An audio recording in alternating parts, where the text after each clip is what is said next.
Sebenarnya maaf, punten Bang Giwil, abis ngambil barang kagak ngomong sih sama saya, kan saya yang punya rumah. Kenapa mengambil barang nggak ngomong-ngomong? Ini paspor kamu, ini pengeluaran. Kalau kamu mau keluar dari rumah saya, kamu ganti uang saya, terserah kamu abis itu mau kemana.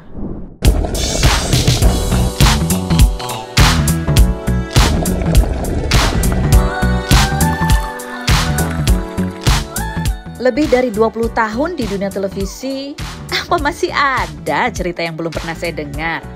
Oke then, let's spill the tea.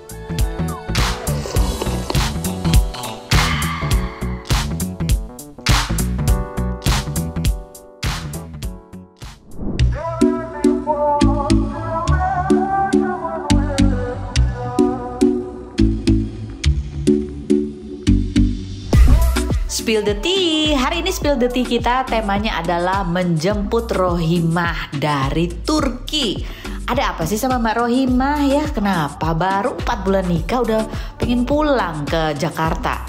Nah, ada ceritanya dan ceritanya itu dramatis banget. Kenapa sampai saya bisa menjemput Rohimah di Turki? Jadi gini ceritanya. Waktu itu tim Rumpi emang lagi ada liputan ke Turki.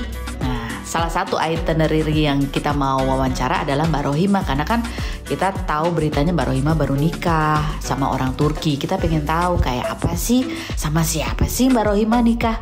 Ternyata ketika kita lagi menghubungi Mbak Rohimah lagi ada masalah. Awalnya kita nggak tahu kalau Mbak Rohimah itu lagi ada masalah, tapi bolak-balik ketika kita mau bikin janji mau wawancara itu masih belum deal gitu. Mbak Rohimahnya nggak bisa, kita minta sama suaminya tadinya bisa, tiba-tiba nggak bisa. Akhirnya sama Mbak Rohimah aja, tapi ternyata nggak jadi. Gitu terus sampai akhirnya kita dengar kabar bahwa Mbak Rohimah udah nggak di rumah suaminya lagi. Wah, kaget dong. Ada apa sih? Jadi simpang siur nih masih informasinya karena kita belum dengar dari Mbak Rohimah langsung. Katanya Mbak Rohimah itu terpaksa keluar dari rumah suaminya karena dia nggak bisa kemana-mana gitu, dan paspornya juga sempat ditahan. Makanya Mbak Rohimah berinisiatif untuk minta dijemput sama pihak KBRI dan dijemput sama pihak kepolisian itu supaya dia bisa pulang ke Indonesia. Waduh, pikiran kita kan udah macam-macam ya. Kenapa nih Mbak Rohimah diapain nih? Ada apa nih? Nah, akhirnya kita berhasil ketemu sama Mbak Rohimah dan kita bisa pulang bareng sama Mbak Rohimah ke Jakarta. Dan bahkan bukan itu aja, kita ngikutin Mbak Rohimah sampai ketemu anak-anaknya di rumah. Untuk lebih jelasnya, ada apa sih Mbak Rohimah? Diapain sih Mbak Rohimah sampai pengen banget pulang ke Indonesia dan meninggalkan rumah suaminya dengan cara seperti itu? Simak obrolannya di Spill the Tea.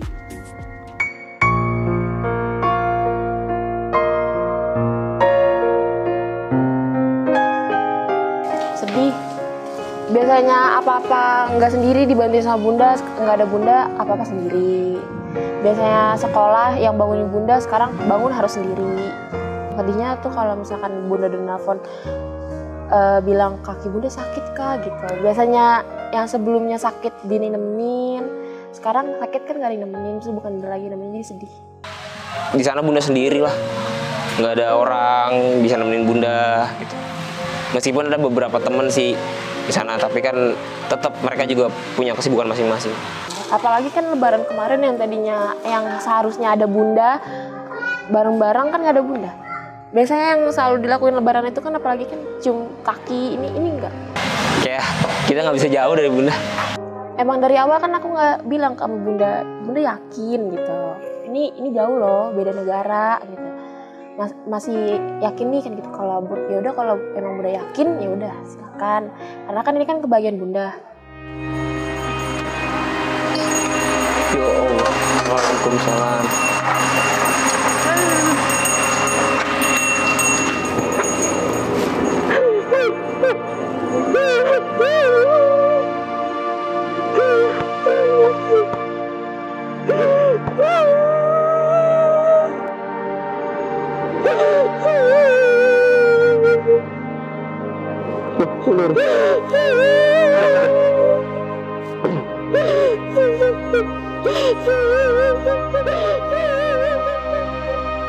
Assalamualaikum, Masya Allah, ya Allah, kembali juga saya sampai di rumah, ya Allah.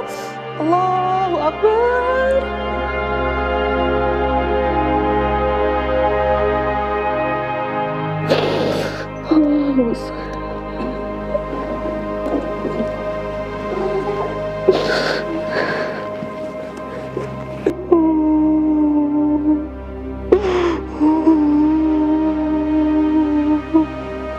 udah ada di rumah, Ade jangan keluar malam lagi. Nggak usah nginep-nginep lagi di rumah temennya Ade. Cuman tadinya gitu, Awil yang tadi kalau liburan gitu, kalau malam tuh nggak pernah kemana-mana. Ketika bundanya nggak ada, dapat laporan, begini lah nginep lah jam 11 malam. Itu saya langsung, ya Allah, kok anak gue jadi kayak begini gitu kan. Sudahlah, kalau memang di keputusan saya harus balik, ya saya harus balik.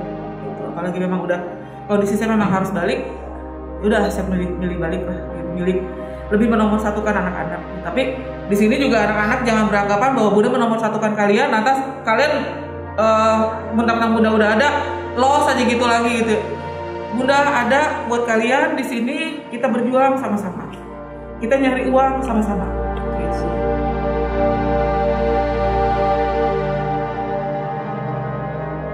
Mungkin buat kembali lagi ke sana aku udah nggak di sini.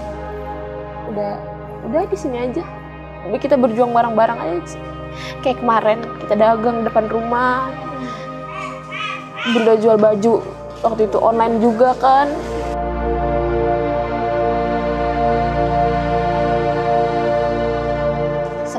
Senang banget.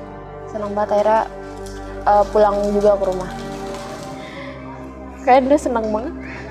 Bisa ketemu Bunda lagi, bisa cerita-cerita, pasti banyak cerita nanti. Spill the tea, hai Besti. Hari ini aku sudah bersama dengan Besti aku, salah satunya adalah Mbak Rohimah yang setelah 4 bulan menikah dengan orang Turki pulang ke Indonesia sendiri, nggak sama suaminya.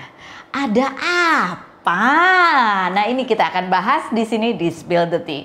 Mbak Rohimah, ini banyak orang bertanya-tanya nih, menikahnya kita kaget ya. Ketika dan ketika kita nih tim Rumpi pergi ke Turki, dengar kabar Mbak Rohimah kaget lagi. Akhirnya kita dengan kekagetan ya. Akhirnya kita pulang bareng, termasuk ada drama-dramanya.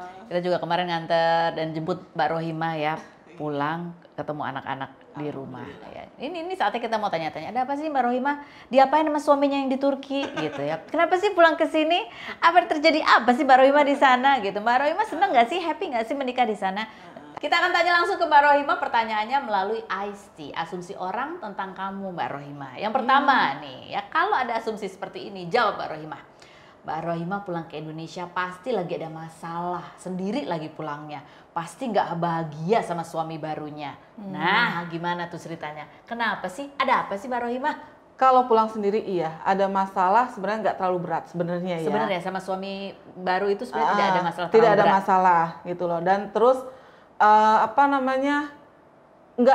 nggak ya dibilang ada masalah ya memang ada masalah, tapi posisi ada masalahnya kan ketika memang saya yang membuat masalah sebenarnya gitu loh, membuat masalahnya karena memang ke anak-anak gitu. Oke, masalahnya apa sih? Kenapa Mbak Rohimah merasa perlu untuk pulang ke Indonesia? Ya.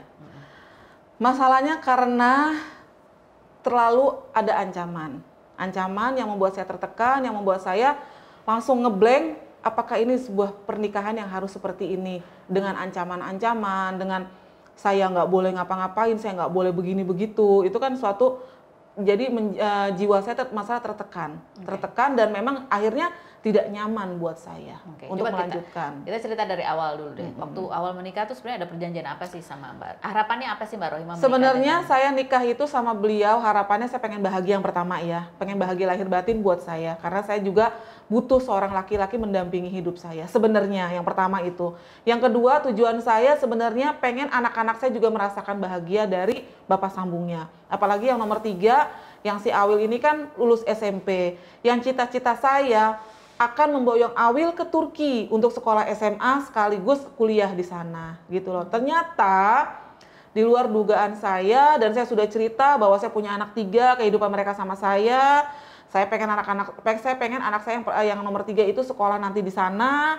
Kamu mengisokekan gitu loh. Ternyata kamu lupa dengan omong-omongan saya seperti itu, dan dia bilang bahwa dia tidak bertanggung jawab untuk anak-anak gitu. Jadi ini kan pertama Mbak Rohimah sama suami Turki ini komunikasinya, ceritanya bahwa Mbak Rohimah punya anak-anak sama Mbak Rohimah itu melalui WhatsApp.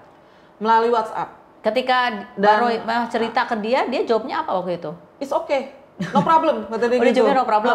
It's okay. Dalam bahasa problem. Turki atau bahasa Inggris? Turki. Bahasa Turki. Tapi kalau problem dia bahasa Turki ada. Dia problem, no problem dia Oke. bilang gitu. No problem No tuh. problem.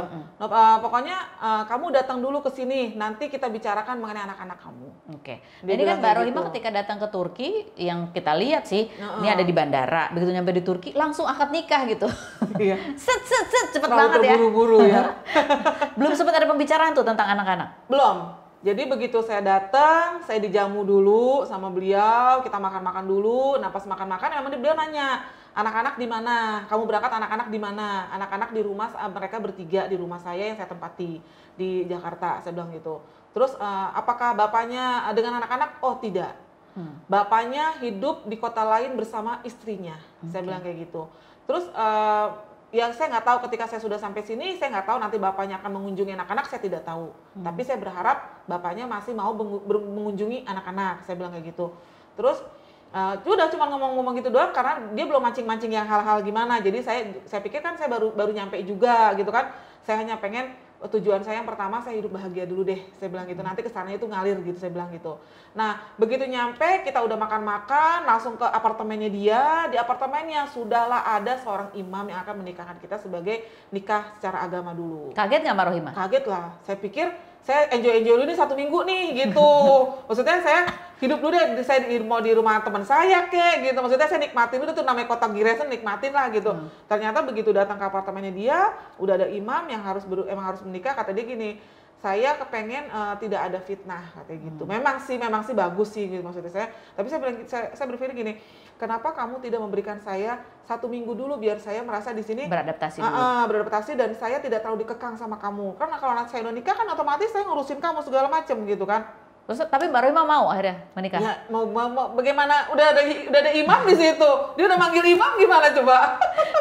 Jadi ini budayanya mungkin ya, budayanya di Turki itu kan sangat ketat sekali ya agama dengan agama gitu. Jadi kalau ada perempuan datang gitu kan mau diperkenalkan tuh supaya menghindari fitnah, makanya langsung buru-buru menikah. gitu. Seperti itu sih sebetulnya. Sementara kalau Mbak Rohimah bayangannya ya udah sih adaptasi dulu, masih jet lag nih ya.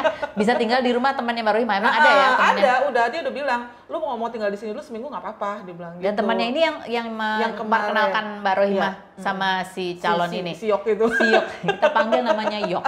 Nanti akan tahu kenapa kita panggil nama si suaminya Mbak Rohimah itu Yok. Karena yang menamakan Yok loh, kalau saya mah tidak. Oke. Nah, udah nih, udah nikah ya. Bahagia nggak sih Mbak Rohimah? Bahagia. Orangnya kayak gimana sih si Orangnya Yok tuh ini? sebenarnya baik banget. Baik banget. Baik, perhatian, care, apapun. Waktu saya datang juga kan saya nggak bisa masak di sana kan, masak dia gitu. Ya dia ngajarin, ini bumbunya ini. Cuman dia terlalu overprotective gini, terlalu ininya gitu ya. Saya cara ngupas bawang kan beda, ngupas bawang bombay kan beda sama dia. Bukan begini kata dia gitu. Yok, saya bilang, gue mau ngupas kayak gimana, kayak yang penting masakan jadi, gue bilang gitu. Mau ngupas bawangnya kulitnya kayak gimana, kayak bentuknya kayak.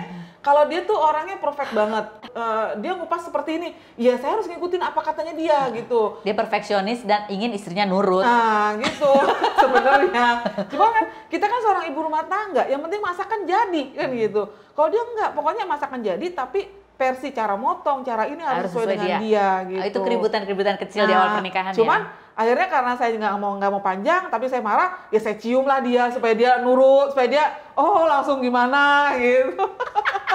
Nggak nyangka. Tapi orangnya baik pada dasarnya. Baik. Cuman perfeksionis aja. Perfeksionis banget. Dia punya anak ya? Punya anak 3. Tinggal di situ juga?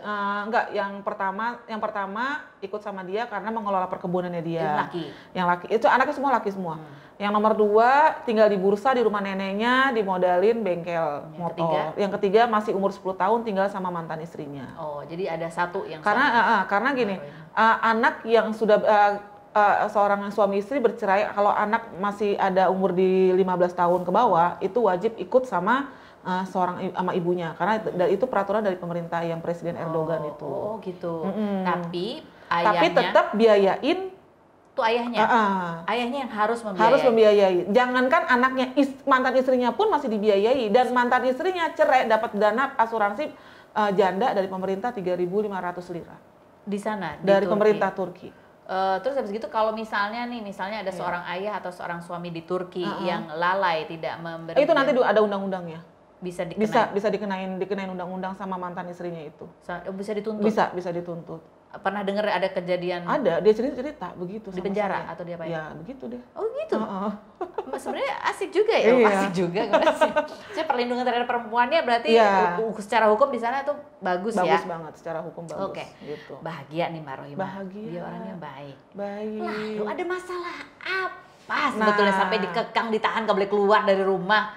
Mbak Rohimah bandel apa gimana? Pengen pergi-pergi terus apa gimana? Enggak, kan perjanjian dia gini di waktu saya masih di Jakarta. Seminggu sekali nanti kamu bisa bertemu dengan teman-teman kamu yang orang Indonesia yang nikah sama orang kita Turki. dan tinggal di Giresun, dia bilang tinggal di SPY. Nanti kamu boleh sebahagia kamu seminggu sekali itu bertemu dengan teman-teman.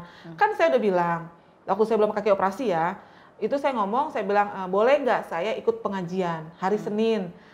Teman saya sudah menunggu di lapangan, saya bilang gitu. Dia menjemput saya, maksudnya biar nggak terlalu bolak-balik, dia ada di lapangan nunggu saya. Dan pengajian itu jadi pengajian jam 9 sampai jam 11, sampai jam setengah 11, jam 12-nya sampai zuhur, jam setengah 12 sampai zuhur itu les bahasa Turki. Gitu, boleh nggak saya bilang gitu. Nanti setelah pengajian dan les bahasa Turki, saya balik ke apartemen. Jawabnya? Tidak boleh. Bahasa Turkinya? Yok. Yok, tidak boleh. Yok, gitu. Kamu akan pergi sama saya. Saya bilang, loh, kamu kan perjanjiannya nih di WA nih, baca nih. Saya bilang gitu kan. Alasannya apa harus pergi sama dia? Karena saya baru tiba, takutnya nanti saya nyasar. Loh kan saya dianterin sama teman saya nungguin. Kalau lapangan mas saya tahu no lapangan, saya bilang gitu. Teman saya nungguin di situ, saya bilang gitu kan. Jalan dari sini ke apartemen ke lapangan kan deket, saya bilang gitu, nggak nyampe 10 menit, saya bilang gitu kan. Teman saya udah di situ. Jadi kata dia, pokoknya tidak boleh, dia bilang gitu. Nanti kau baru datang, kata dia gitu. Itu saya udah datang bang, udah dapat 2 minggu 3 minggu lah ya. Nanti katanya dia bilang gitu, saya gimana mau bisa bahasa Turki lancar, kamu nggak mengizinkan saya untuk les bahasa Turki. Sedangkan kalau otodidak kan susah, karena bahasa Turki itu tulisannya apa, bacanya apa, ribet banget. Ntar belum G yang ada titiknya di atas, ntar belum U, itu kan susah dibacanya. Saya bilang gitu, belajar sama saya. Saya bilang, kalau belajar sama kamu buru-buru ngajarin saya bilang kayak gitu.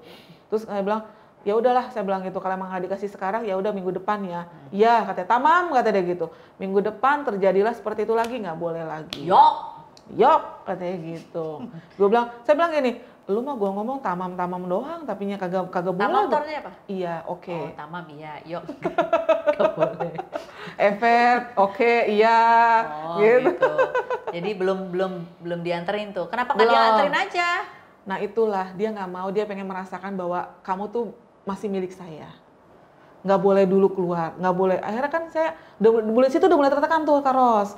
Wah ini kayaknya gue kayak dipingit nih, saya bilang kayak gitu. Mbak Rohimah dari dulu waktu sebelumnya ya nggak ada tuh cowok yang kalau Mbak Rohimah pergi nggak boleh ya, aku antar nggak pernah digituin sama laki ya?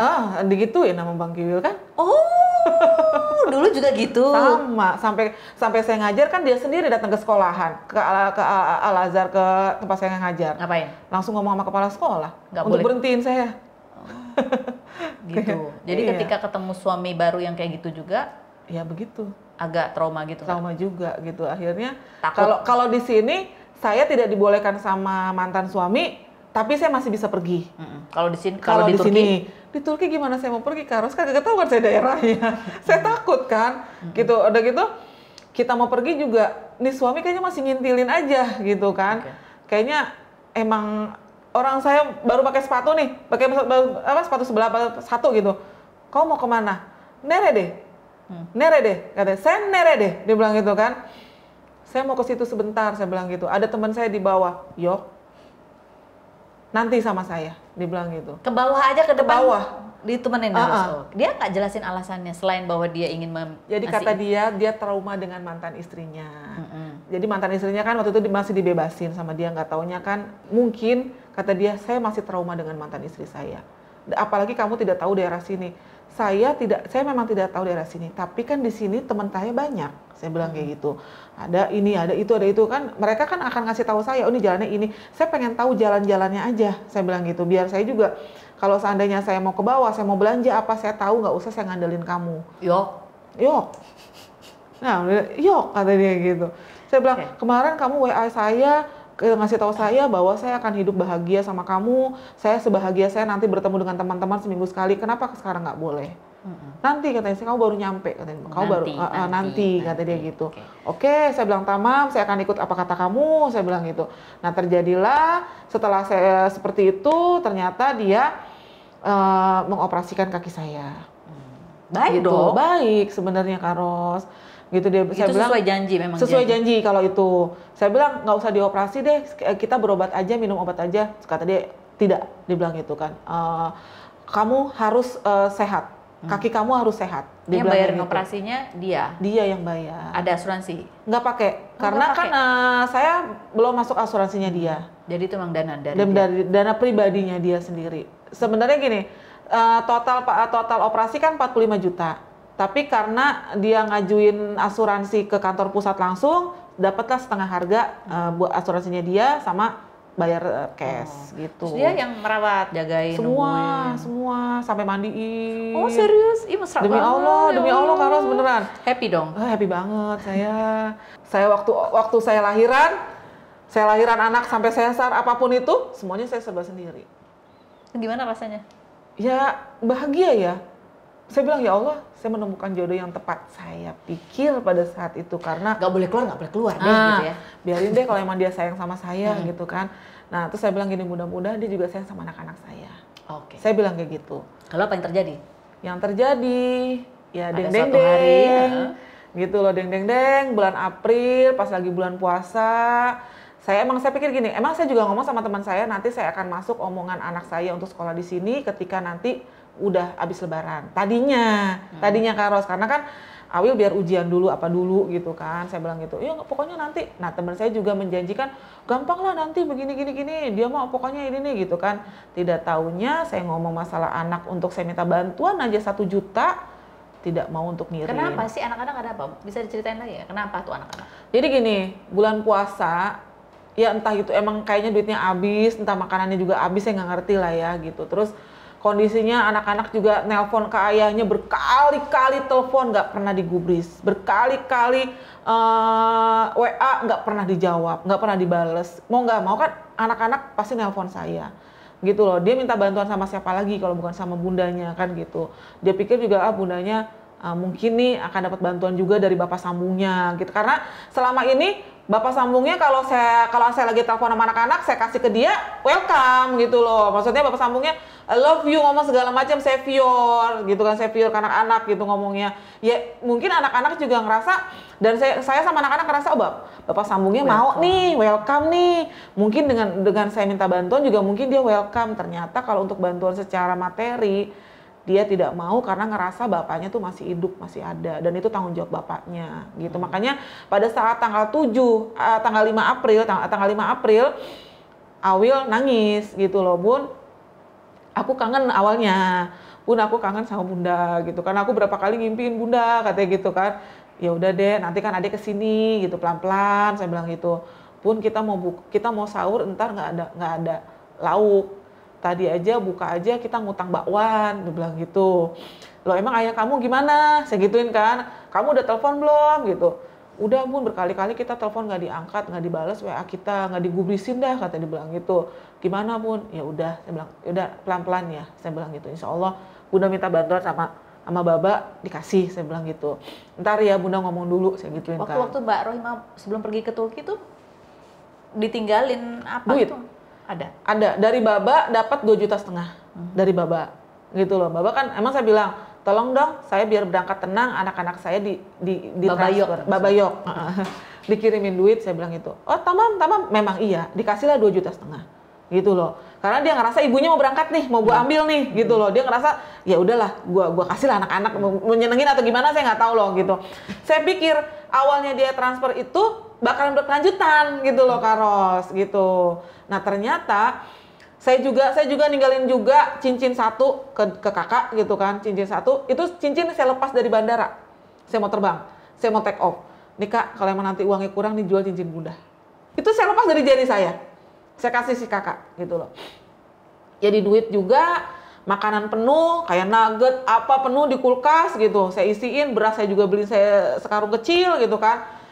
Uang ada, saya pikir cukup deh ini sampai bulan Juni Juli lah gitu pikiran saya gitu kan. Maksudnya kayak uang cukup lah gitu. Maksudnya kan kalau uang itu kan cuma buat jajan, buat ongkos gitu Karena kan. si abang masih kerja. Masih ya? kerja.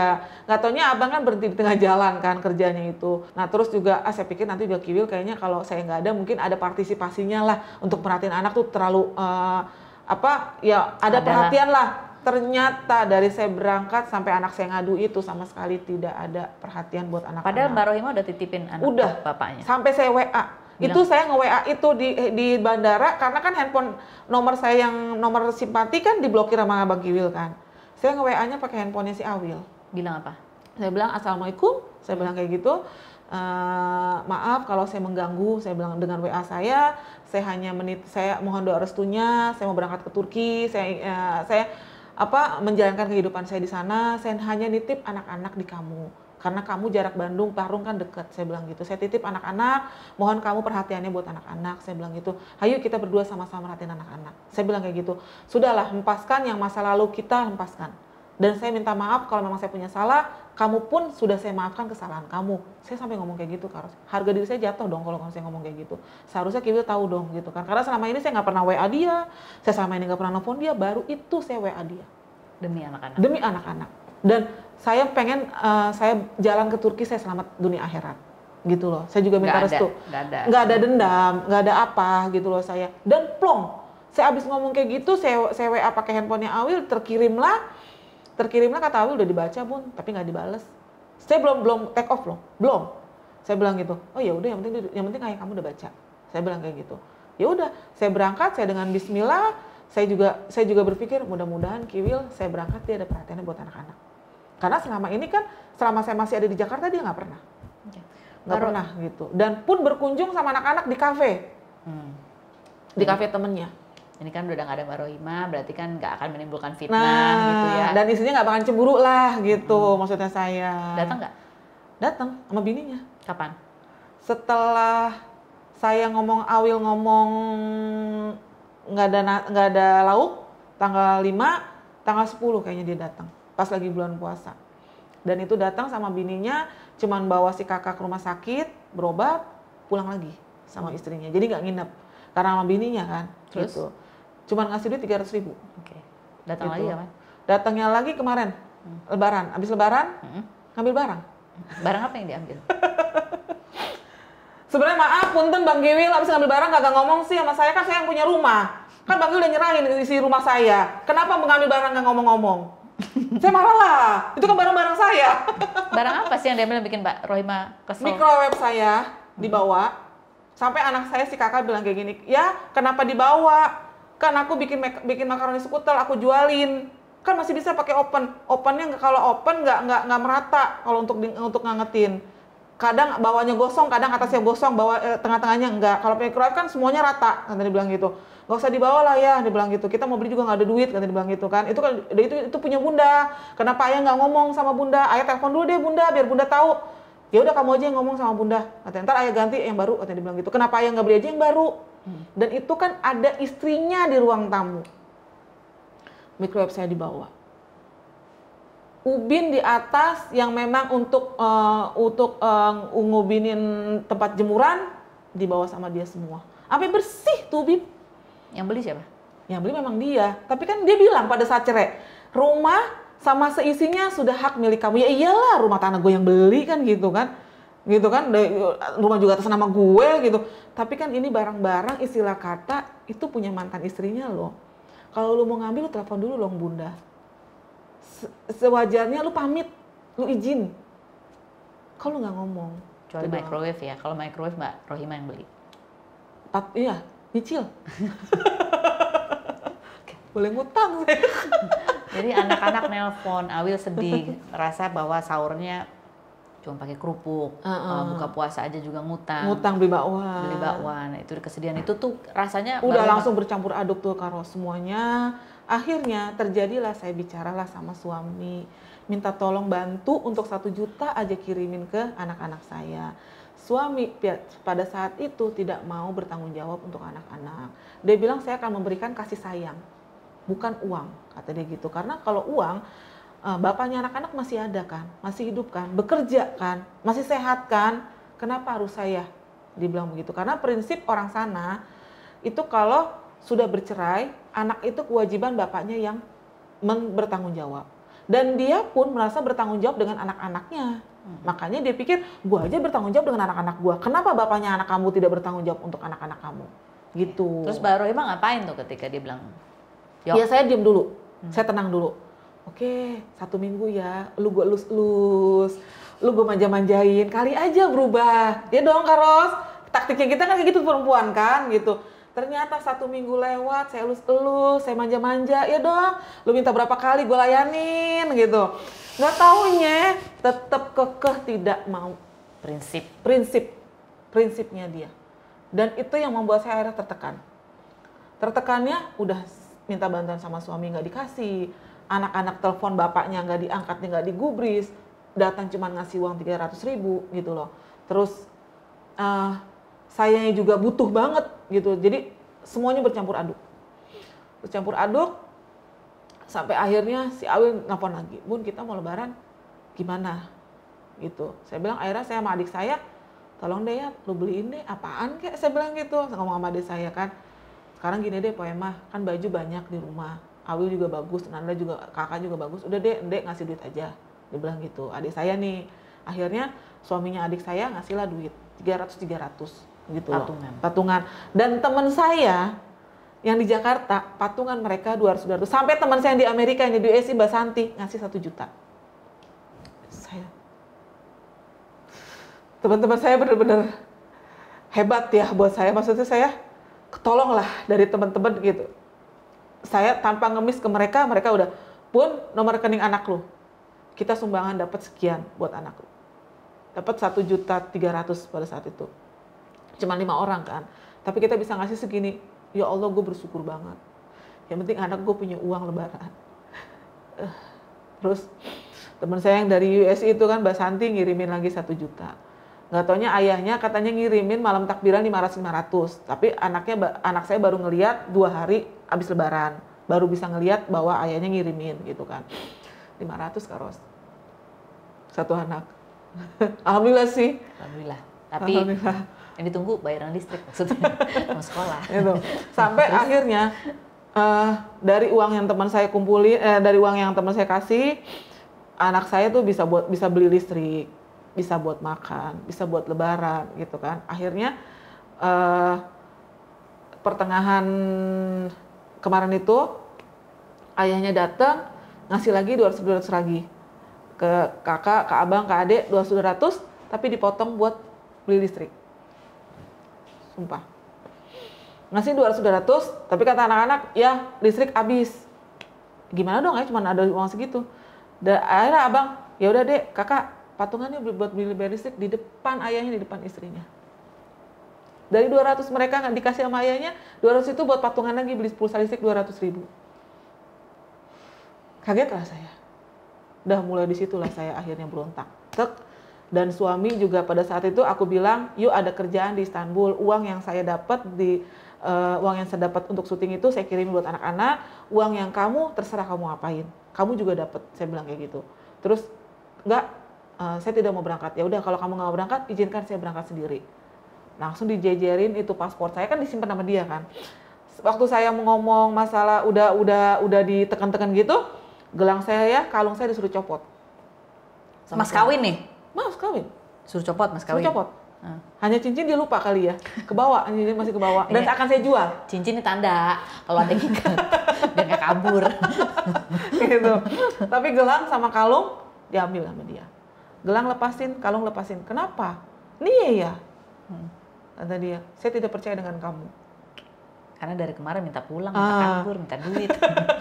Saya tidak percaya dengan kamu. Saya bilang, oh ya sudah. Saya lepas, saya taruhlah di meja. Paspor saya mana? Saya bilang kayak gitu. Dia ambil paspor, tapi dia jajarin tuh pengeluarannya dia. Dari mulai pesawat ke Turki.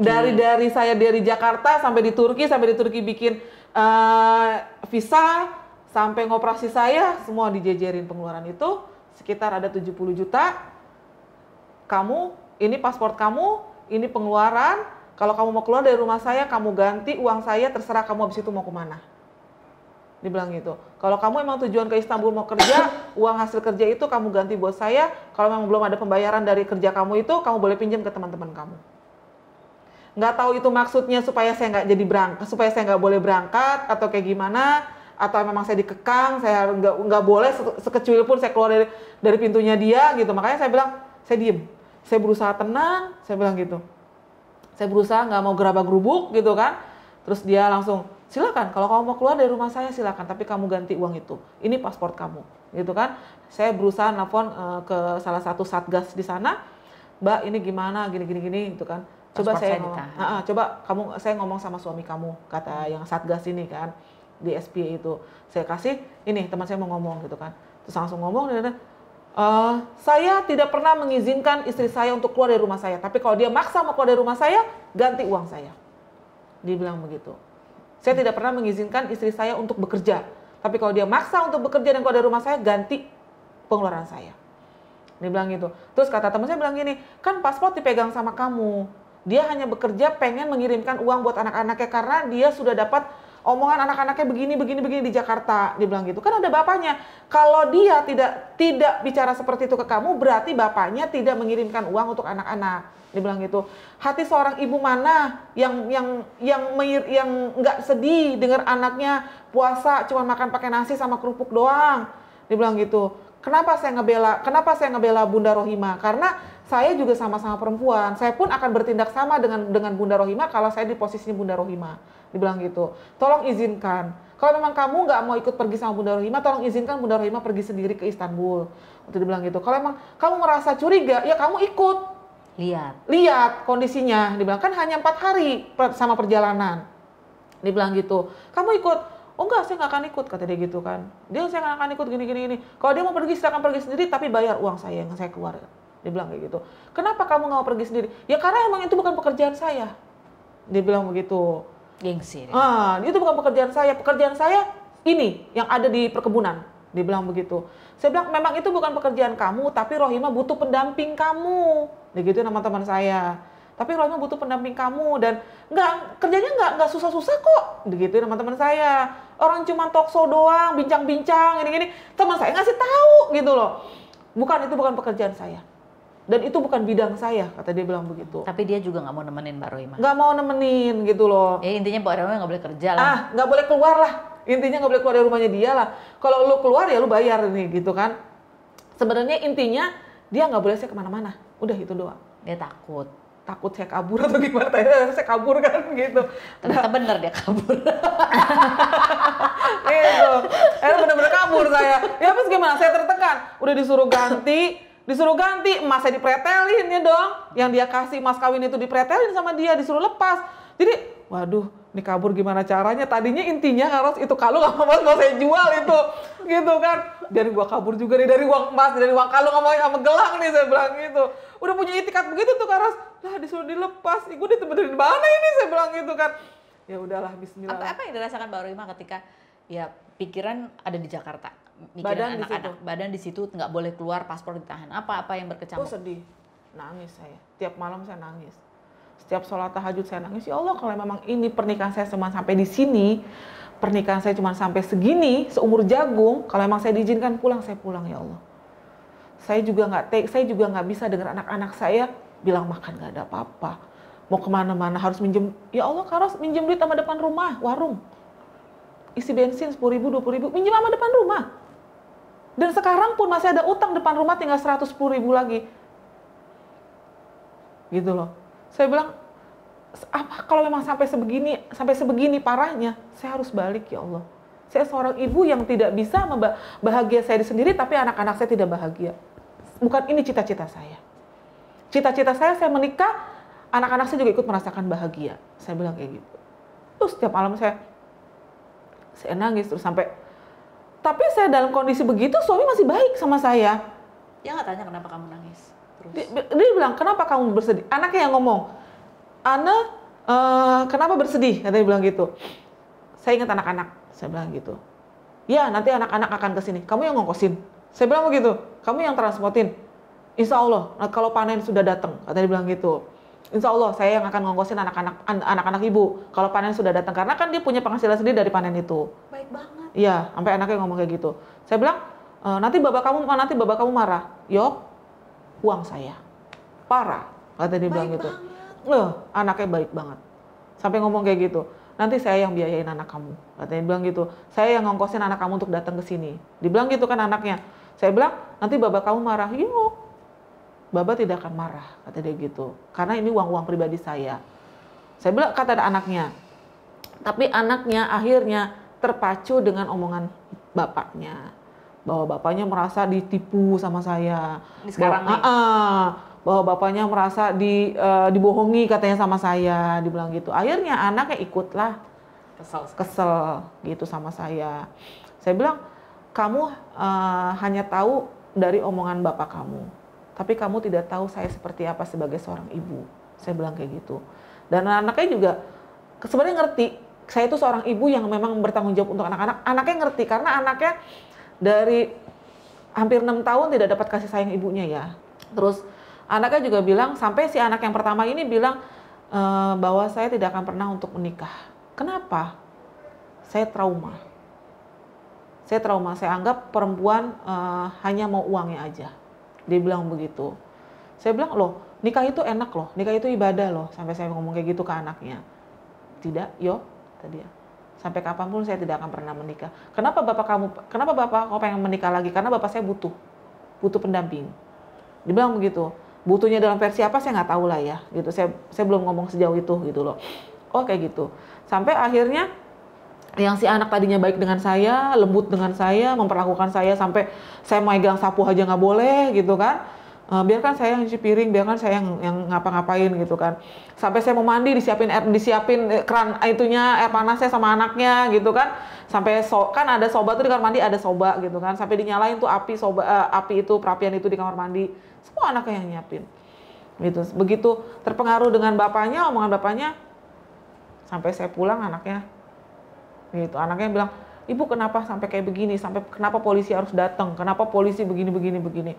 Saya benci ibu, katanya gitu. Jadi saya sekarang ini benci ibu. Saya bilang, kamu boleh benci saya. Saya bilang kayak gitu. Tapi kamu tanyakan lagi ke bapak kamu, kenapa saya harus kayak begini? Kenapa saya harus minta tolong sama kedubes saya? Kenapa saya harus minta tolong sama polisi setempat? Saya bilang gitu. Karena saya merasa tertekan hidup saya. Saya bilang kayak gitu. Dan saya seorang ibu yang tidak bisa melalaikan anak-anak saya. Saya bilang gitu sama anaknya si Seraf namanya ya. Gitu. Kata dia, selesaikan masalah ibu dengan bapak saya. Dia bilang begitu anaknya. Selesaikan masalah ibu dengan bapak saya sampai tuntas. Dia bilang gitu. Saya mau ibu tidak balik ke Indonesia. Dia bilang seperti itu. Sebelum masalah ini tuntas, sebelum masalah ini selesai, saya tidak mau ibu balik ke Indonesia. Saya bilang enak banget lu kagak balik. Saya bilang gitu. Terus gue disuruh bayar uang 70 juta sama bapak lu, gimana gue nggak tertekan dalam hati saya kan gitu. Terus sudah kamu serahkan masalah ini saya sama bapak kamu untuk menyelesaikan. Saya bilang kayak gitu. Ada yang berasumsi bahwa Mbak Rohimah mah enak ke Turki. Anaknya di Indonesia ditelantarin karena mau enaknya sendiri aja. Oh salah banget. Salah banget. Apa sih Mbak Rohimah? Ini kan Turki jauh. Menikah dengan orang yang Mbak Rohimah sebelumnya belum pernah ketemu. Iya. Ta'aruf, hanya berkenalan lewat WhatsApp. Tapi ini kan sebuah keputusan yang besar yang Mbak Rohimah ambil. Harus meninggalkan anak-anak itu kan juga nggak mudah. Sampai di Turki kepikiran gitu. Apa sih? Kenapa? Karena tujuan saya pada saat itu udah ngeblank yang pertama. Karena Ananda berhenti kuliah, ayahnya bilang nggak sanggup bayar. Terus yang kedua, anak-anak si Awil sama si kakak bayarnya sekolah belum dibayarin, gitu dong. Dan tujuan saya pada saat itu bagaimana anak-anak saya bisa melanjutkan semuanya. Mbak Rohimah nggak bisa cari uang sendiri? Bisa, tapi dengan kondisi pada saat itu kaki saya masih sakit kan. Dan teman saya, ya kita semuanya sih, saya nggak mau menyalahkan ya. Tapi pada saat itu kondisinya memang mengharuskan saya harus menikah dengan orang itu. Gitu loh. Dan pada saat itu kondisinya saya hanya memikirkan bagaimana anak-anak saya bisa pertama melanjutkan kuliah, si abang yang si kakak sama adik bisa bayaran bisa terselesaikan, dan saya nggak kepikiran akan terjadi seperti ini. Saya hanya kepikiran bagaimana saya bisa mendapatkan uang dengan cara saya menikah. Logikanya memang nggak masuk akal. Logikanya memang saya terlalu menggantungkan diri sama manusia. Sebenarnya nggak boleh sebenarnya. Tapi pada saat itu saya sudah putus asa. Gitu loh. Dan pada saat itu dari pihak mantan dari pihak si Baba, si Yo, menjanjikan hal yang membahagiakan buat saya. Dan teman saya juga menjanjikan, oh gampang nanti Lebaran bisa pulang, nanti ini enak, ngomongnya enak gitu loh. Dan saya dengan bodohnya, dengan saya tidak menyimak dan mengemas lagi, dengan Bismillah, lillahi ta'ala saya berangkat. Gitu loh. Ternyata memang bahagia buat saya awalnya. Sampai dia ngomong operasi kaki saya, sampai dia benar-benar mandi juga saya dimandiin gitu kan. Semuanya lah, semua dari atas ke bawah dia yang mengoperasionalkan saya gitu loh. Tapi begitu ketika saya ngomong masalah uang, dia lepas tangan bahwa dia bukan tanggung jawab, bukan tanggung jawab untuk anak-anak saya. Mulai dari situlah saya berpikir, ya Allah, kok gue menggantungkan harapan pada manusia. Ternyata apa yang aku harapkan inilah manusia yang memang tidak bisa untuk digantungkan sesuatu hal yang memang kita itu memang tidak boleh gitu loh. Akhirnya saya di situ berserah lagi sama Allah. Saya bilang, ya Allah, kalau memang keputusannya saya harus balik ke Indonesia untuk menyelamatkan kondisi anak-anak saya harus balik berkumpul lagi sama anak-anak saya, izinkan saya balik dengan baik. Saya bilang kayak gitu. Tapi kondisinya si suami masih menekan saya, malah mengancam saya gitu kan, bikin saya tertekan, bikin saya down banget. Karo saya beneran, satu, handphone saya pernah ditahan 2 hari, paspor pernah ditahan sampai 15 hari gitu kan. Down banget, ya Allah, ini gimana terus. Saya minta pegangan sama Allah, ya Allah, kalau memang ini saya memang salah, izinkan saya pulang ke Indonesia dengan selamat, dengan tidak ada apa-apa, dengan banyak orang yang mungkin ingin membantu saya gitu kan. Sampai saya ngomong sama Mbak Ita gitu, Mbak Ita, gue pinjem duit lu, gue punya rumah andalan gue, rumah akan gue jual, akan gue ganti uang. Saya bilang gitu, gue pinjem 15 juta, saya bilang gitu. Insya Allah gue pasarin di rumah. Tapi lu jangan minta buru-buru ya ganti uangnya. Tapi gue ganti, demi Allah. Sampai saya ngomong gitu sama Mbak Ita, demi Allah Mbak Ita, ini gue ngutang. Sampai saya ngomong kayak gitu. Kata Mbak Ita, sabar ya Bun, tar. Saya pikirin dulu. Menikah itu justru karena pada saat itu lagi buntu. Butuh buat anak-anak. Butuh buat anak-anak. Ternyata di sana apa yang diharapkan tidak terjadi. Tidak terjadi. Apa ketika Mbak Rohimah pulang ketemu anak-anak lagi gitu. Anak-anak pada saat Mbak Rohimah pergi itu gimana sebenarnya mereka? Ya, si abang sih yang bilang, Bun, beda kultur loh. Gitu. Beda kultur, beda, pokoknya semuanya beda gitu kan. Terus aku bilang ke abang, Bang, insya Allah Bang, abang doain aja. Abang, kakak doain aja. Ini satu juga Bunda jalan ke sana buat kalian mengolah mandiri kalian. Yang pertama, gitu kan. Kalian bagaimana ditinggal sama Bunda, kalian mengolah ini rumah, kalian olah nih bertiga gimana caranya. Terus yang kedua, ini Bunda jalan buat kalian semua. Saya bilang kayak gitu. Ya tapi nggak kayak gini juga Bun. Emang abang udah ngomong kayak gitu. Tapi nggak kayak gini juga, kata dia bilang gitu kan. Jangan sampai nanti membahayakan Bunda. Padahal abang udah ngomong kayak gitu loh. Jangan sampai nanti membahayakan Bunda. Terus saya bilang, Bismillah Bang, abang jangan doain seperti itu, jangan. Itu omongan abang udah satu doa loh buat Bunda, saya bilang kayak gitu. Ya enggak sih, abang juga pengen Bunda tuh bahagia. Tapi kan Bunda belum kenal selak beluk dia, maksudnya belum kenal sifat pribadinya dia kayak gimana. Gitu kan, kalau keluarga mungkin mereka akan welcome dengan Bunda, dibilang gitu. Apalagi mereka memang mereka benar-benar mencari wanita Indonesia karena wanita Indonesia itu baik, gitu, penurut. Ya katanya penurutnya ya ada maksud-maksud tertentu, gue dikekang gitu kan. Kayak gitu. Kalau kakak ini anak yang kedua. Nah, yang si kakak juga, Bu, ntar aku beres-beres sendiri, begini, rumah mana gede banget, kamar mandi banyak, katanya bilang gitu. Udah deh Bu, nungguin sampai rumah laku dulu deh, cari rumah yang kecil, minimal kamar mandinya atuh, katanya dia gitu kan. Jadi aku bisa beres-beres, katanya gitu. Kak sambil berjalan aja Kak, kalau nungguin rumah sampai kejual mah, kayaknya lama Bunda, saya bilang gitu kan. Emang keras aku juga kan gitu, maksudnya aku juga berpikir, ya aku keras karena untuk mereka awalnya gitu loh, menyelamatkan mereka gitu. Makanya saya bilang udahlah, sambil Bunda berangkat, sambil tetap dipasarin, saya bilang gitu. Mudah-mudahan Bunda dapat 2 bulan 3 bulan di sana, rumah laku. Saya bilang nanti kalau emang Bunda rumah kejual, kirimin duit buat Bunda pulang. Saya bilang gitu, buat selesai ini rumah, saya bilang gitu kan. Kita nyari rumah dan udah dapet rumah yang kecil yang kita mau tempatin, yang kita mau beli itu udah dapet gitu loh. Calonnya udah dapet nih. Udah dapet. Duitnya gitu belum ada. Duitnya belum ada. Nah kemarin itu saya udah nyampe pertengahan Maret, udah ada yang mau beli, ditransferlah 5 juta. Kata dia mau ditransfer 5 juta gitu kan, mau DP-nya. Saya bilang nanti dulu, saya bilang gitu, karena saya belum nyampe, saya bilang gitu. Kalau emang situ bener-bener jadi, saya nunggu seminggu deh. Kamu juga mikir-mikir lagi, saya bilang gitu. Karena memang yang kamu kamu nawar harga rumah saya juga memang di batas saya, penawaran saya. Jadi saya juga merasa, tunggu seminggu saya deal, oke. Kamu juga seminggu dapat harga dari saya berapa, kamu juga inilah mikir-mikir lagi dah. Kalau emang kamu mau, saya mau, kamu jangan transfer saya 5 juta. Tapi kamu transfer saya 50 juta. Saya bilang gitu, biar saya juga bisa pulang ke sana, saya selesaikan. Saya juga pindah-pindahan juga udah enak, ngurus-ngurus, saya balik lagi nanti ke Turki, saya bilang kayak gitu. Rencananya begitu. Tapi ternyata baru 3 hari, langsung dia telepon, Bun, saya nggak jadi karena pesantren saya kebakaran. Oke. Itu, ya belum rezeki. Belum rezeki. Awil gimana, Awil? Kalau Awil sok, begitu bundanya nggak ada, dia kayak layangan singit ya. Yang tadinya kalau apa-apa tuh selalu curhat sama saya. Selalu gimana-gimana, sampai gurunya tuh dilendotin sama dia. Sampai gurunya kayak dianggap ibunya gitu loh. Bu Sere juga ngomong gitu kan. Kalau di sekolahan tuh, kalau ngeliat saya tuh ngeliat Awil ngapain gitu kan. Lagi makan Bu gitu. Sini sama ibu, dia bilang gitu. Kenapa Bu? Dilendotin gurunya. Ya tangannya dipegangin gitu, dilendotin gitu. Awil kangen sama bunda. Iya Bu, Awil kangen sama bunda. Dia bilang gitu. Karena dia anak bontot kan gitu, walaupun ada adiknya tapi kan udah lama adiknya berpisah gitu kan, jadi dia butuh support sebenarnya.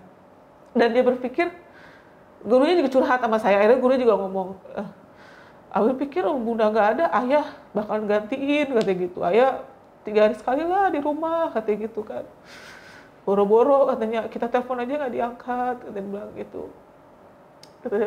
Gurunya ngomong, ya udah kamu bisa berbesar hati ya Wil, katanya bilang gitu. Doain aja bunda di sana sehat, bunda di sana bahagia. Kan buat Awil juga, kan bunda bilang juga sama ibu bahwa yang akan dibawa ke Turki itu Awil yang akan diselamatkan. Maksudnya sampai sekolah di sana, kuliah di sana gitu kan.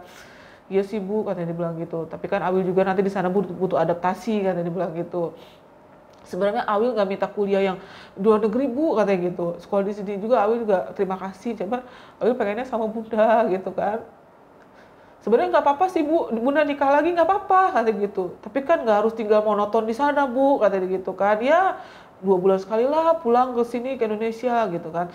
Ya doain aja mudah-mudahan bunda bisa seperti itu, dia bilang gitu. Pada saat di bandara, Awil gimana? Wah nangis, sampai sujud-sujud, bunda kayaknya hati aku nggak tenang deh Bun, dia bilang gitu kan. Hati aku kayaknya nggak ikhlas deh lepas bunda, katanya bilang gitu. Kok hati aku nggak enak ya, katanya bunda pergi tuh hati aku kayaknya gimana gitu.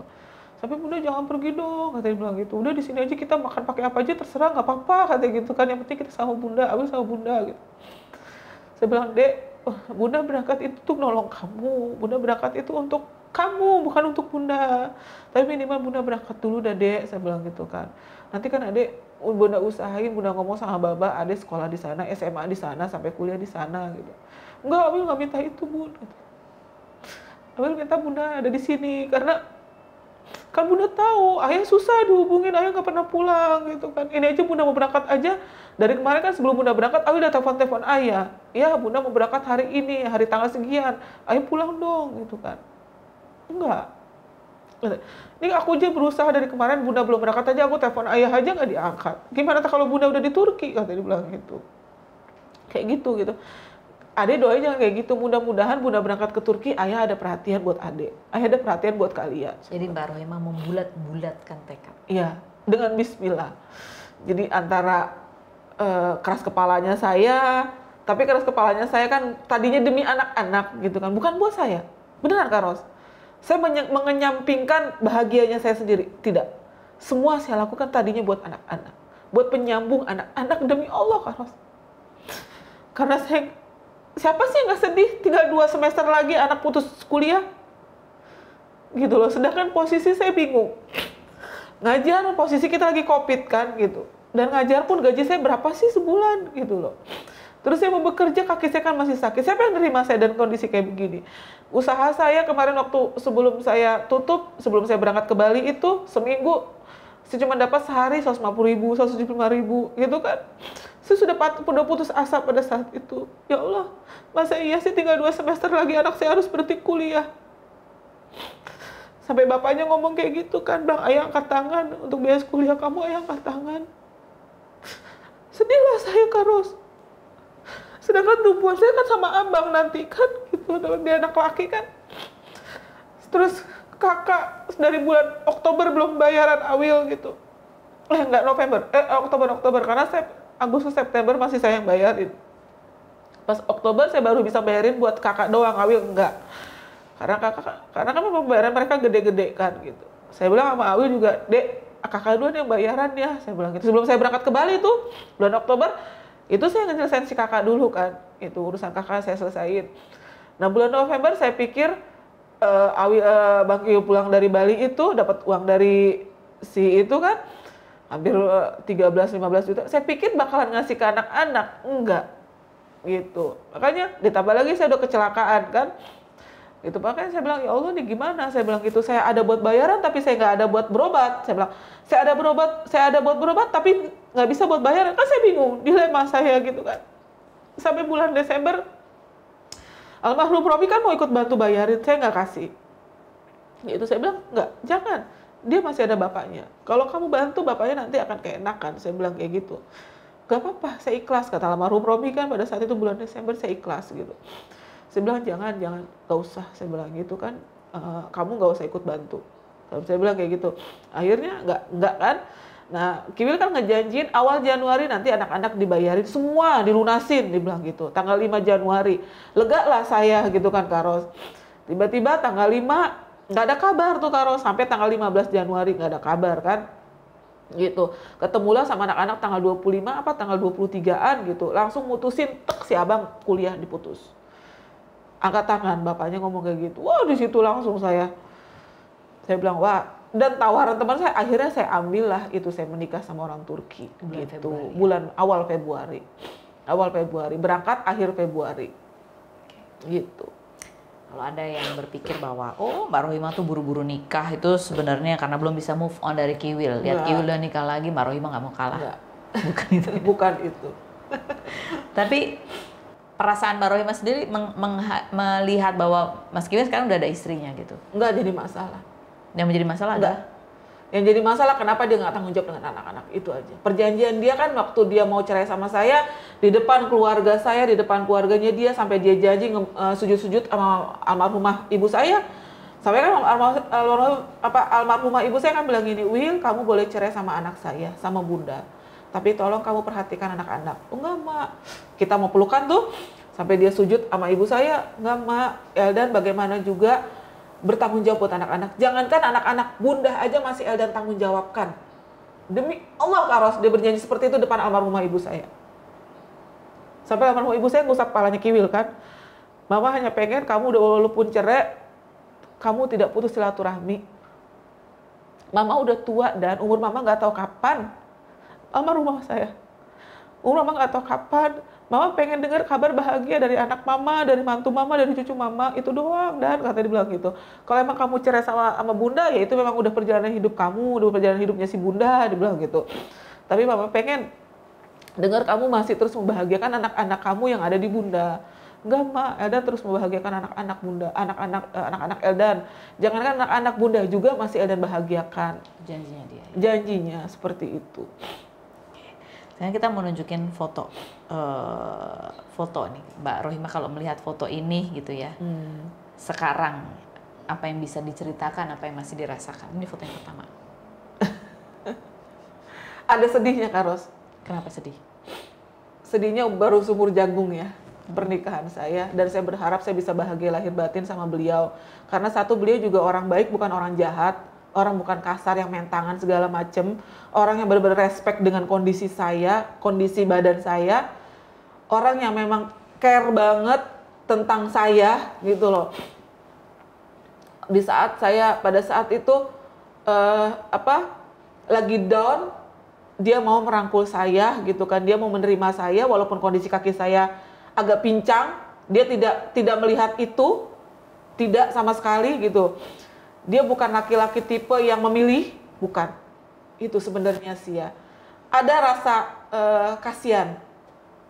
Saat ini, saya ada rasa kasihan sama beliau. Ya kasihannya saya pergi secara tiba-tiba, pergi dari beliau gitu secara mendadak gitu kan. Secara saya harus dijemput pakai polisi. Sama polisi. dijemput lagi sama orang kedubes gitu kan. Ada rasa kasihan. Sampai saat ini juga pun dia masih ngomong Ben Seni Savior. Si Zinle Tanesmak Istior Ugier Bir Sekente Olmas Insyaallah Zanem. Artinya? Saya masih mencintai kamu. Apa kesalahan saya? Marilah marilah kita hidup bersama lagi. Maafkan kesalahan saya, insya Allah kita akan hidup bahagia sayang. Dia seperti itu ngomongnya. Kapan tuh terakhir yang ngomong? Kemarin, saya masih di Medina. Saya transit di Medina. Kamu Nere Desin Janem. Kamu di mana sayang?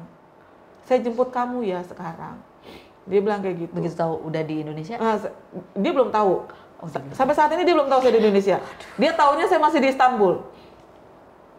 Kayak gitu. Udah talak? Kalau talak satu udah. Siapa yang dia jatuhin talak? Dia yang jatuh talak karena polisi yang minta. Oke. Gitu. Dia sendiri masih cinta? Masih cinta. Dia bilang Ben Seni Savior. Mau balik nggak? Enggak. Kenapa? Kalau dia mau balik, dia biar kesini jemput. Kalau memang dia rasa cinta sama saya, dia benar-benar memang ingin membahagiakan saya. Kalau dia bilang, waktu itu sebelum saya kabur ya, sebenarnya kan kita mau ke Indonesia setelah dia panen. Kalau emang dia nanti panen bulan September, kalau emang dia punya itikat untuk memboyong saya lagi, biar dia datang ke sini. Udah bilang belum ke dia gitu? Saya ke Indonesia, saya udah nyampe di sini. Enggak, udah bilang belum? Kalau kamu mau balik, kamu jemput saya di sini. Ya udah, saya udah ngomong kemarin waktu di Medina. Terus? Saya bilang, sekarang kamu di mana? Di Istanbul kah? Saya jemput kamu sekarang. Dalam hati saya, udah di Medina, saya bilang gitu. Pas saya datang lagi ke Istanbul, saya bilang gitu. Nanti saya kabarin, saya bilang gitu, saya di mananya, saya gituin. Akhirnya semalam dia DM lagi, dia menanyakan lagi, ini ada Desim Janem, sekarang juga saya berangkat, kata dia bilang gitu. Enggak, saya bales. Enggak, saya bales. Lo lihat foto ini? Saya bangga dengan mereka, saya bangga dengan ibunya, saya bangga dengan keluarganya, mereka bisa menerima saya. Dan mereka tidak memandang kaki saya pada saat itu jalannya tengklek. Mereka hanya berpikir saya wanita baik-baik, mereka berpikir saya akan menjadi istri buat kakaknya, buat adiknya dengan baik, dan ibunya welcome banget, ibunya benar-benar merangkul saya, ibunya benar-benar, saya tidur di paha ibunya. Saya tidur di paha ibunya, ibunya ngelus-ngelus kepala saya serasa bahwa saya punya ibu lagi. Karena kan pada saat itu mama udah gak ada kan. Saya peluk ibunya gitu sambil tiduran, saya peluk perutnya, dia ngebelai-ngebelai, ya Allah. Baik banget, keluarganya baik banget, Karos. Kalau lihat ini. Anak-anak. Ya. Hidup saya buat anak-anak. Hidup saya buat anak-anak. Saya menikah lagi juga sebenarnya buat anak-anak. Gitu. Karena anak-anak semua empat-empatnya saya yang ngurus ya. Dan saya berjuang, saya menikah ke Turki buat anak-anak sebenarnya. Bukan buat saya, buat anak-anak semuanya. Saya tahu banget bagaimana kondisi saya sama anak-anak gitu. Makanya ketika anak-anak ngomong kayak gitu, saya sedih banget. Gitu. Saya bilang, kok saya jadi mikirin diri saya sendiri. Gitu. Dan demi anak-anak juga Mbak Rohimah harus balik dan mengakhiri pernikahan saya. Walaupun ya memang saya kan balik gini loh. Pada saat itu saya tidak terjadi apa-apa dengan suami, kan suami nggak main tangan, suami nggak kenapa-napa gitu. Ya pokoknya demi anak-anak saya ditalak sama suami, saya diceraikan sama suami, saya balik ke Indonesia demi anak-anak. Sampai saya juga ngomong sama abang, sama adik semalam itu jam 2:30 pagi, Bunda pulang gini demi kalian loh. Bunda tidak menyesal dengan pernikahan Bunda, Bunda tidak menyesal dengan perjalanan hidup Bunda. Bunda seperti ini demi kalian. Tapi kalian juga bantu Bunda, kita berjuang sama-sama. Sampai saya ngomong kayak gitu. Dan anaknya si Baba yang di bursa, Ibu kenapa? Ananiaya, kenapa harus pergi dari bapak saya? Bapak saya masih butuh ibu. Anaknya yang nomor 2, si Iskender namanya. Saya mencintai ibu katanya. Kami mencintai ibu. Dan dalam waktu singkat mereka sudah jatuh cinta. Sudah jatuh cinta sama saya. Mbak Rohimah sendiri. Karena saya orangnya fleksibel dengan mereka. Saya orangnya humoris dengan mereka. saya orangnya menerima mereka gitu. Saya orangnya tidak sampai abangnya, kakaknya kan abangnya yang pertama imam, seorang imam kan. Terus adiknya yang nomor 7 imam, seorang imam. Nomor 8 yang bontot ya. Ada berapa saudara sih? 8. 8. Laki semua. Lah, perempuan 1. Oke.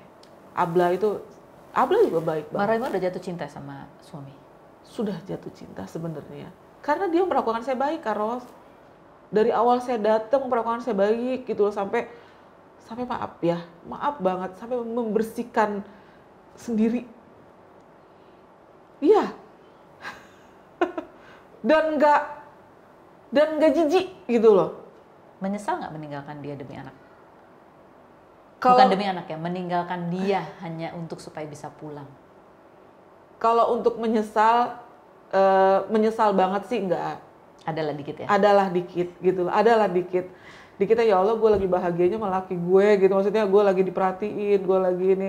Ya inilah cobaan buat saya, inilah ujian buat Kalau saya. dipikir-pikir lagi, kira-kira ada cara lain nggak sih? Cara lain untuk saya balik. Kalau dianya mau memenuhi bantu buat anak-anak, Mungkin akan lebih baik. mungkin lebih baik. Tapi kalau dia masih kekeh juga, Apa yang Mbak Rohimah khawatirkan kalau Mbak Rohimah tidak segera pulang lagi ke Indonesia? yang saya khawatirkan ya itu, namanya anak-anak ya, walaupun dibilang abang sudah besar, abang sudah ini, tapi kalau dia bilang pun aku udah bingung, aku mau nyari kerjaan kemana, aku udah bingung. Bun, utang banyak di warung. Ya langsung lah. Sayanya, ya Allah kok gini-gini amat ditinggal sama bundanya. Jadi apa yang ada di pikiran terburuk, apa yang terjadi kalau Bunda Rohimah nggak buru-buru pulang, nggak ada pada saat itu nelpon minta tolong dijemput? Saya takut, begini, bukannya takut ya. Itu aja sudah beberapa barang yang sudah terjual buat mereka makan. Kayak gerobak dagangan saya kejual. Saya beli dengan harga 3,7, dijual sama anak saya cuma 1,3, kan jatuh banget. Untuk menyambung mereka bisa makan, gitu loh. Terus motor Scoopy-nya si abang, dijual dengan harga cuma 2 juta, gitu kan. Saya bilang, lah ini lama-lama saya nikah sama orang luar negeri, bukannya menolong anak saya, malah semua banda saya habis, saya bilang gitu kan. Terus sampai sebagian barang saya juga dibawa sama Bang Kiwil. Saya bilang, waduh, saya bilang gitu, enggak kayak gini deh caranya.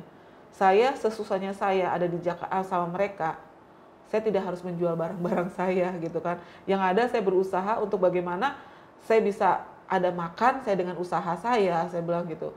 Saya bilang, jangan sampai orang mendeteksi gini, lu kan ibu lu nikah sama orang luar negeri, bapak lu nikah, kalau hidupnya jual-jual barang kan gitu, jangan sampai terdeteksi seperti itu gitu. Tidak sejahtera. Terus kok lu nggak dikirimin duit sih? Ibu lu kan nikahnya sama orang luar negeri gitu kan? Kok lu sampai jual-jual barang? Kok lu sampai hidup teratur? Kok lu sampai ngutang gitu loh? Emang nggak dapat perhatian dari bapak lu, dari ibu lu gitu? Masalahnya kan ibu lu namanya orang taunya kan nikah sama orang negeri banyak uang gini. Memang banyak sih baba itu duit emang banyak. Tapi kan dia nggak tahu bagaimana perjuangan saya di sana, gitu kan. Untuk si baba ini bisa baik dengan anak-anak saya, gitu. Ya harus balik. Saya harus balik demi anak-anak. Dan anak-anak itu kebutuhan yang sampai penjual itu untuk makan aja? Untuk makan sama ongkos bensin mereka. Sekolah? Uang sekolah. Kemarin karena saya udah putuskan sama gurunya untuk bicara secara tegas ke bapaknya.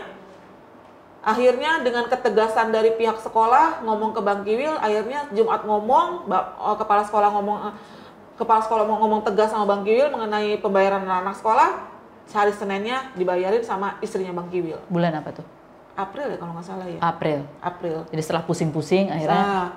Setelah saya sudah memutuskan saya mau balik, baru dibayar. Oke. Gitu. Kalau lihat foto ini, biasa aja. Biasa aja tapi. Biasa aja. Ya mungkin mereka pengen tahu kondisi adiknya kan, karena memang sudah berapa bulan nggak ada. Adiknya tuh masih Kiwil? Kiwil. Karena Kiwil kan anak paling bontot gitu loh. Nah si abang bersedia ikut sama keluarga bapaknya karena memang merasa abang juga harus tahu kondisi bapaknya kayak gimana. Dan yang bisa nyetir mobil kan hanya abang gitu. Suaminya Unidian kondisi bisa tapi sudah tidak bisa memungkinkan untuk pergi jarak jauh. Ya, Pak Bang Kiwil sakit? Bang Kiwil pada saat itu nggak sakit, cuman harus tahu kondisi dia di Bandung itu gimana. Karena Ya itu tadi saya bilang dihubungin sama anak-anak nggak bisa, sama keluarganya nggak bisa. Bagaimana caranya mereka harus ada tahu nih Bang Kiwil di Bandung tuh kayak gimana, gitu. Mereka loh. pengen lihat, pengen lihat kondisi. atau enggak. Akhirnya keputusannya kemarin itu mereka harus datang ke Bandung, harus tahu lihat kondisi adiknya seperti apa. Anak saya ngikut, anak saya juga merasa, abang pikir mau bakal marahin ayah gitu kan. Ya nggak taunya malah dibela ayah gitu. Terus ya udahlah, abang juga nggak bisa ngomong apa-apa karena kan tahu sendiri kan bunda keluarga ayah tuh kayak gimana gitu kan. Ya saya juga nggak mau banyak ngomong ya karena itu udah bukan lagi ranahnya saya. Mereka mau nengok Kiwil, mau nengok istrinya, mau ngerestuin ataupun itu terserah mereka. Kalau saya kayak gitu. Mbak Rohimah sekarang sudah ada di Indonesia, sudah dekat dengan anak-anak. Tapi kan tetap concernnya yang menjadi perhatian Mbak Rohimah itu adalah bagaimana bisa anak-anak ini sekolah, membiayai kehidupan sehari-hari. Terus punya plan apa Mbak Rohimah sekarang? Plan saya bagaimana saya bisa menghasilkan uang dengan cara jeripaya saya. Tapi saya nggak tahu apa saya meneruskan dagang lagi. Kan gerobaknya udah dijual. Pakai meja aja deh Karos. Kali aja dia mau nyumbang gerobak buat saya. Sama microwave ya? Sama microwave buat usaha saya gitu. Pokoknya Mbak Rohimah kerja. Karena kaki udah sembuh nih. Kalau kaki sih udah tinggal uratnya aja ya. Mungkin besok hari Senin saya ronsen baru tahu lah kondisi nanti seperti apa. Kalau memang tulang udah bener-bener kondisi fit, saya akan cari kerjaan lagi entah ngajar, entah apa. Tapi saya istirahat dulu deh di sini 2 minggu dulu, ngefreshin pikiran saya dulu, ngedownin saya dulu. Udah dapat 2 minggu, apa nanti awal Juni, apa pertengahan Juni saya mulai dagang lagi sambil saya nyari-nyari ngajar tempat ngajar lagi di mana gitu kan. Ya mudah-mudahan rezeki kalau memang saya beritikat untuk bahagia buat anak-anak, mudah-mudahan Allah akan ngasih saya rezeki. Itu aja. Entah dari mana yang tidak saya sangka-sangka, mudah-mudahan Allah akan memberikan rezeki buat saya. Si mengharap kepada siapa? Enggak. Sampai saya juga ngomong sama anak-anak, kalau kamu sudah sekali bicara dengan ayah kamu tidak dibalas, jangan bicara lagi. Biarkan dia punya pikiran sendiri. Sekarang udah ada bunda, kita berjuang sama-sama. Kita berjuang dari nol. Saya bilang kayak gitu sama anak-anak. Kamu Bang, kamu cari lagi kerjaan. Kalau memang kamu nggak mau kerja di tempatnya Om itu, ya atau yang baru lagi, ada tawaran baru lagi.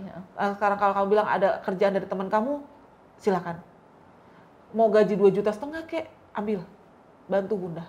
Kakak, kamu bisa dagang-dagang kue, bikin. Saya bilang kayak gitu. Modalin nanti bunda modalin. Saya bilang gitu, paling berapa sih? 300, 500, 400 kan? Bunda modalin. Kalau kamu bisa bikin makaroni kering-kering kayak gitu, ayo kita bikin. Jadi intinya adalah berjuang sama-sama. Berjuang sama-sama dan bunda sudah tidak berharap pada manusia. Pada manusia, tapi bunda berharap sama Allah. Mungkin dengan cara kita berjuang dari nol, Allah akan memberikan rezeki sama kita berkah. Saya ngomong kayak gitu. Kita berjuang sama-sama. Nanti orang bilang, oh dagang begini ini. Hilangin tuh gengsi. Hilangin tuh rasa malu. Hilangin rasa, kita jangan seperti itu. Karena memang kita butuh. Butuh buat kehidupan kalian. Saya bilang gitu. Baba gimana? It's okay. Walaupun dia masih ngemis-ngemis, kamu di mana? Neredesin jahanam kayak gini. Kalau memang dia tujuannya pengen baik sama saya, tujuannya mau membantu saya, menolong saya, biarkan dia ke sini. Tapi Mbak Rohimah ada rencana untuk memberitahu nggak Mbak Rohimah ada di mana sama dia? Iya, saya akan memberitahu, tapi nanti. Saya minta maaf kalau memang saya salah, saya meninggalkan kamu dengan secara seperti ini. Karena bagaimana juga saya lebih memilih kebahagiaan anak-anak saya. Saya minta maaf semua atas apa yang sudah saya lakukan sama kamu. Semalam saya ngomong kayak gitu. Saya mendoakan kamu supaya kamu diberikan kesehatan. Saya bilang gitu.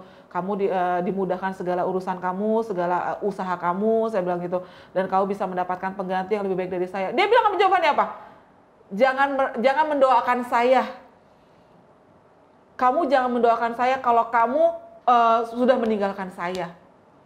Dia bilang begitu jawabannya. Saya bilang, lah nih orang didoain kagak mau. Ya udah saya bilang gitu kan. Maksudnya saya membuka omongan yang baik dulu nih. Mendoakan dia yang terbaik gitu kan. Mudah-mudahan rezeki kamu lancar. Maafkan saya atas kesalahan saya. Kamu mendapatkan lebih dari saya. Kan saya mendoakan.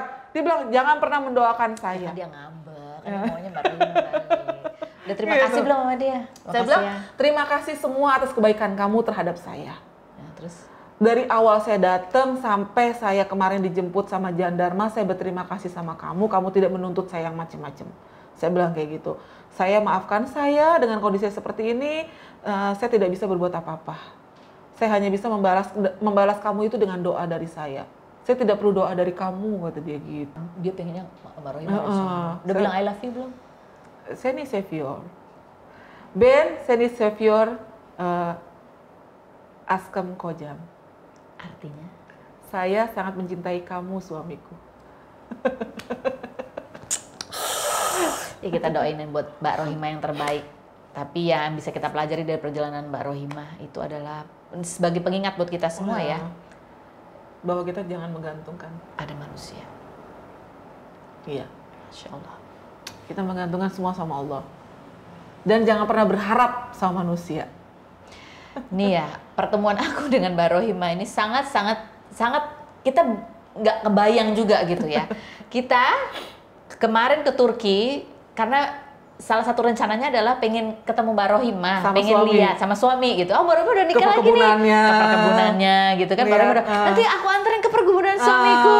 Kita juga pengen lihat anaknya ganteng-ganteng, pengen lihat langsung ya kan gitu. Tiba-tiba ribet banget, nggak bisa syuting, nggak ini. Oh ya udah kita datangin ke Mbak Rohimah. Rumahnya Mbak Rohimah tuh di luar Istanbul, masih berjam-jam lagi. 12 jam dari Istanbul. Dari Ankara berapa jam? Dari Ankara 9 jam. Sementara kita naik sama tur nggak bisa tuh mampir-mampir ya. Kalau mau ke sana mesti ada lagi, dan kita juga nggak tahu itu jauh banget ya Mbak. Jauh banget. Dan gitu sampai di sana juga belum tentu diterima karena si suami, si Baba Yok. Dipikirnya ini siapa lagi nih yang datang, ini akan memberikan pengaruh yang buruk nih pada istriku. Gitu ya, sampai akhirnya Mbak Rohimah, kita dengar kabarnya Mbak Rohimah, sekarang sudah ada di KBRI.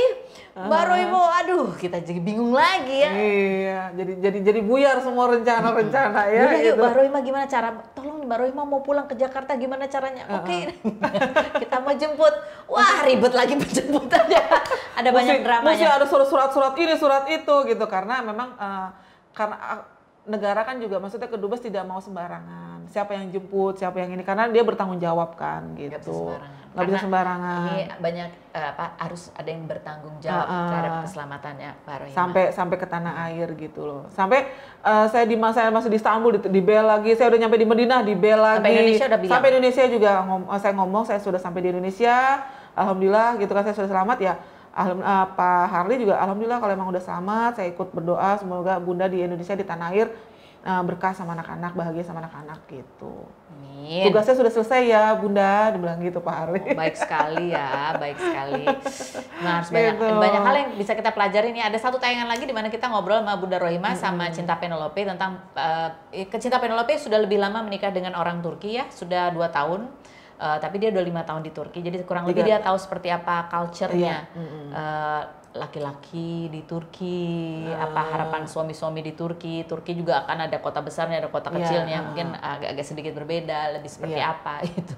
Peradabannya berbeda. Kalau ada barangkali yang ingin menikah dengan orang Turki juga. Harus diselami sejauh mungkin. Jangan kayak saya, sekilat mungkin. Bunda terlalu kilat khusus. Terlalu cepat ya, jangan cepat-cepat. Mau nikah sama orang Turki, mau orang mana juga jangan.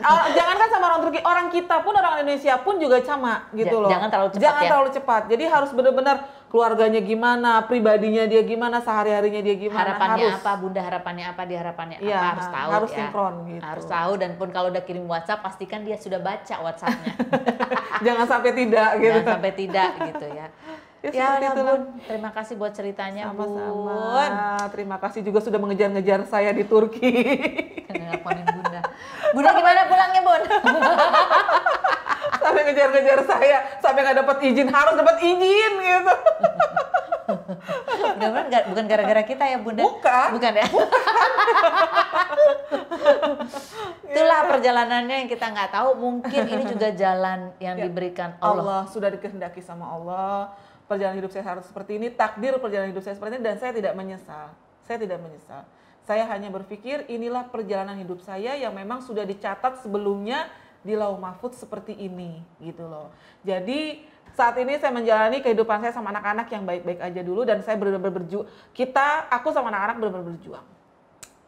Berjuang semangat 45. Kita doakan yang terbaik ya buat Bunda ya. Amin, amin. Bunda makasih sudah berbagi ceritanya. Sama-sama, Karos. Mudah-mudahan kita bisa belajar banyak ya dari sini ya, bukan cuma sekedar oh gara-gara dia nih, gara-gara dia. Udahlah itu Tidak nggak ada, perlu, tidak ada. perlu. Kita belajar sesuatu yang baik aja, yang bermanfaat dari cerita Bunda, agar kalaupun kita dihadapkan pada kurang lebih situasi yang hampir-hampir mirip, kita ingat cerita Bunda, kita bisa ambil sesuatu yang baik, yang terbaik buat kita, gitu ya. Yang jelek dibuang ya, jangan dihujat ya saya ya.